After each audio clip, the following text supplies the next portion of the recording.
सिंधु सा उद्दाम अपरंपार मेरा बल कहाँ है।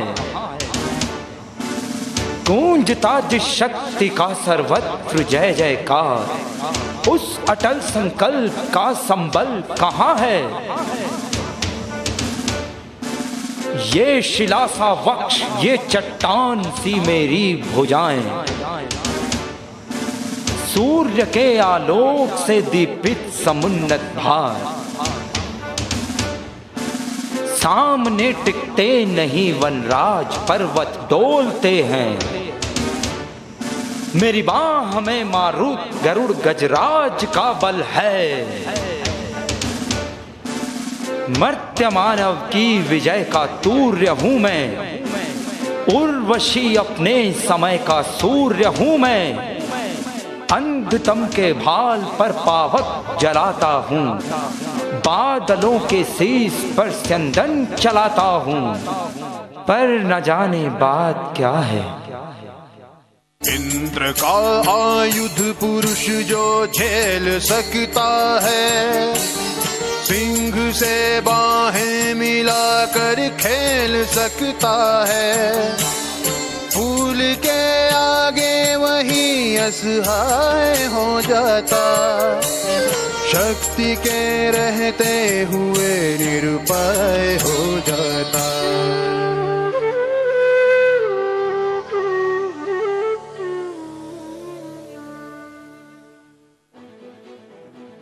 चाहिए देवत्व, पर इस आग को धर दूं कहां पर।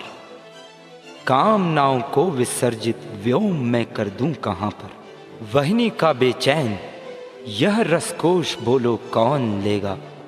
आग के बदले मुझे संतोष बोलो कौन देगा। एक ही आशा मरुस्थल की तपन में, ओ सजल कादम्बिनी सिर पर तुम्हारी छांव है। इन प्रफुल्लित प्राण पुष्पों में मुझे शाश्वत शरण दो।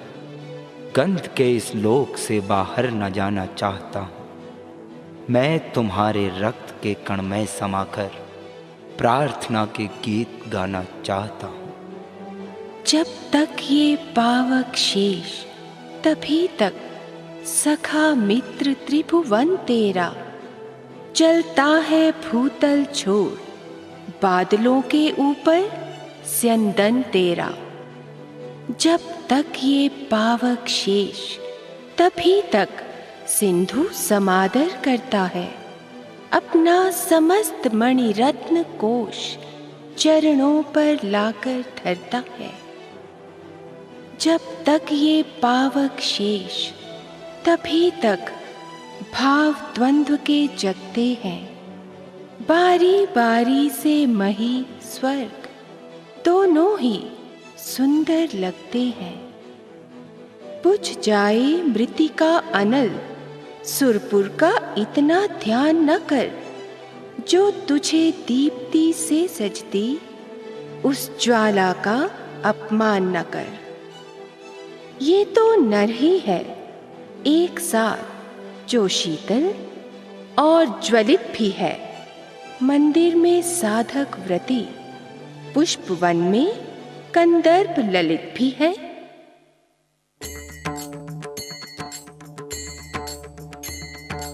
तुम मेरे बहुरंगे स्वप्न की मणि जड़ित प्रतिमा हो। नहीं मोहती हो केवल तन की प्रसन्नति से ही, पर गति की भंगिमा लहर से, स्वर से और गूढ़ दर्शन चिंतन से भरी उक्तियों से भी। किंतु अनल की दाहकता यह दर्शन हर सकता है। हर सकते हैं उसे मात्र ये दोनों नयन तुम्हारे, जिनके शुचि निस्सीम नील नभ में प्रवेश करते ही मन के सारे द्विधा द्वंद चिंता भय मिट जाते हैं। किंतु हायरी लहर वहिनी की, जिसे रक्त कहते हैं, छिपता भी यदि पुरुष कभी क्षण भर को निभृत निलय में, यही वहिनी फिर उसे खींच मधुवन में ले आती है। दुर्निवार ये वहिनी मुग्ध इसकी लौ के इंगित से, उठते हैं तूफान और संसार मरा करता है।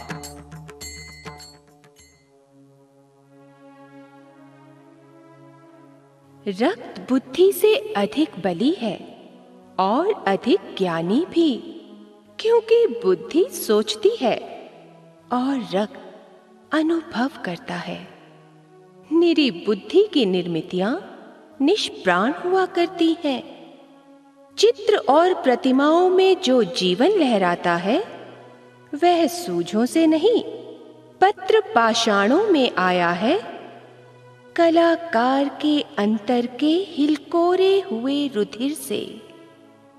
पढ़ो रक्त की भाषा को, विश्वास करो इस लिपि का। ये भाषा, ये लिपि मानस को कभी न भरमाएगी। छली बुद्धि की भांति जिसे सुख दुख से भरे भुवन में पाप दिखता वहां जहां सुंदरता हुलस रही है, और पुण्य वहां जहां कंकाल कुलिश कांटे हैं।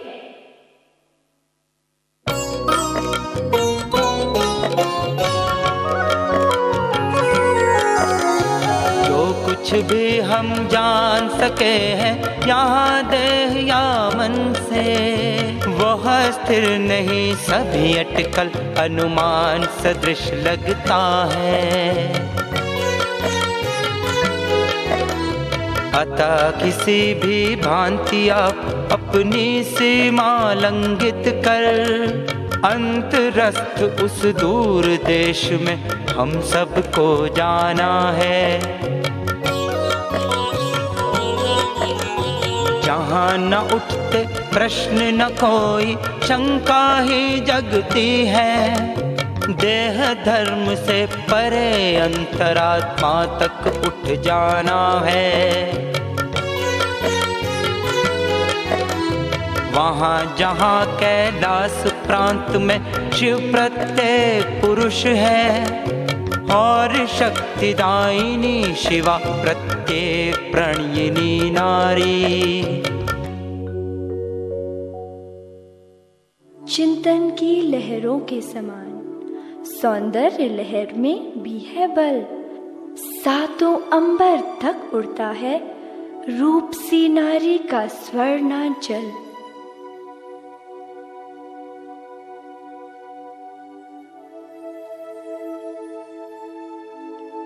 कब था ऐसा समय कि जब मेरा अस्तित्व नहीं था?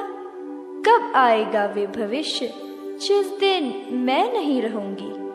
कौन पुरुष जिसकी समाधि पर मेरी झलक नहीं है?